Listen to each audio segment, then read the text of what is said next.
èrò tèmi ni wípé àwa Yorùbá, àwa ọmọ káàárọ̀ oòjíire, àwa ọmọlúàbí, èrò tèmi ni wípé aláròjinlẹ̀, ojú wa là kọjá kí wọ́n mú wa lẹ́rú lọ.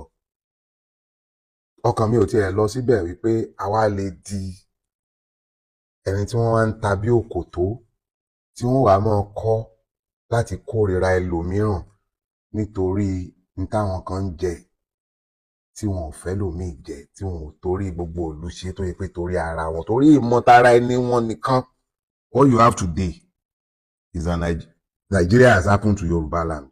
N tó ń ṣẹlẹ̀ tá à ń wò ní north, tá máa ń bú, tá máa kàn náà, tá à ń ṣe bí ipá wa nìkan la gbọ́n ká tó di sophisticated moron tó jẹ́ pé wọ́n máa sọ fún wọn ibi ní kẹ́ gbà tí wọ́n á gbàbẹ̀, ó wá di páwa náà wá ń sọ fún bí ń sìn ká gbàbẹ̀. Ẹni tó bá lóhùn ò gbàbẹ̀ nínú kẹ́ mórò jáde tàbí kẹ́ bẹ̀rẹ̀ sí ní máa fi kú lé wọn káàkiri. Kí ló ṣẹlẹ̀ sí wa? Tá bá tiẹ̀ fẹ́ jà, ṣé bó yẹ ká jàjà wípé kó dáa fún gbogbo wa ni ó ṣe máa jẹ́ nítorí àwọn èèyàn díẹ̀ àti èèyàn kan làwa sọra wa dọ̀tá gbogbo ìlú.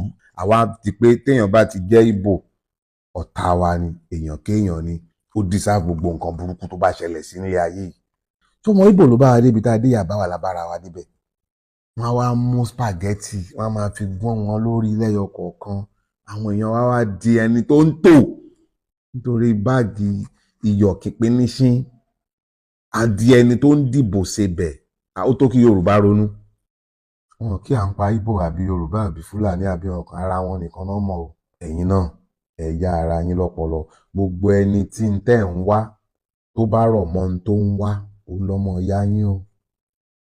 Ẹ yá ara yín lọ́pọlọ o. Ọjọ́ ń lọ o. Greater tomorrow. Mo ẹ̀ sọ fáwa ni ẹ rí. Ìwọ̀n fún ló ti kórìí. Ọ̀la òde o. Ọ̀la òde ní dé. Táwa fúnra ara wa. Tá a bá wà determine láti make sure pọ́la dé. Tọ́la ò bá dẹ̀ dé, àwọn ọmọ wa ò ní rí nǹkan kan dé bá àfogun o.